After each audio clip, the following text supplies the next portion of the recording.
Is being written in Africa, and Captain Ibrahim Traoré is holding the pen. When he said, "They used our bodies to measure death," many were confused, but those who understood fell silent. It wasn't a metaphor, it was a chilling truth. In the 1960s, as France tested nuclear bombs in the Sahara Desert, African soldiers from Burkina Faso, Mali, and Niger were brought in not for defense or training, but as live test subjects. They were ordered to march through radioactive zones within hours of detonation. No protective suits, no warnings, just instructions. Some were told to observe the blast from trenches, others to walk upright through radioactive fallout, while officers took notes from afar. These men weren't soldiers, they were lab rats in a colonial experiment. Many never returned. Those who did brought back the pain, burning skin, aching bones, restless sleep. Cancer claimed many, silence swallowed the rest. And the French government, it said nothing and denied everything. But the crime, as Traoré points out, wasn't just the nuclear testing. It was the deliberate burial of the truth. Schoolbooks said nothing.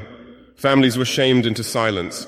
History was rewritten to make France the bringer of progress, not pain. For Traoré, the real tragedy was not the explosion, it was the silence that followed. These events weren't just buried in French archives, they were buried in African memory. Generations grew up believing in a lie. But now in Burkina Faso, the silence is breaking. Survivors' families are coming forward. Testimonies are being collected. New laws are being drafted. The hidden past is being added to national education. Traoré isn't just fighting to remember the past. He wants to expose the mindset behind it. If the West could justify using African bodies for data, what else have they justified since? What are they doing now? Not with bombs, but with polished words and subtler tools. They tested bombs on our bodies, Traoré said. Then they tested lies in our minds. This was the second wave of colonization, not physical but psychological. France no longer needed soldiers to invade Africa. They had broadcasters, satellites, and carefully crafted news. Outlets like RFI and France 24 didn't enter homes to inform. They came to influence. When African leaders resisted Western control, they were painted as threats. When French troops arrived, it was called peacekeeping. When Africans protested, it was branded as unrest. Bit by bit, a mental cage was built. Traoré himself felt the weight of this manipulation. As a young man, he believed France represented logic and order, while Africa was chaos. That's what the media taught. He noticed the vocabulary, the clean, distant tone used to describe imperialism as assistance. But over time, the cracks appeared. Coup coverage ignored root causes. Reports on insurgency left out foreign interference.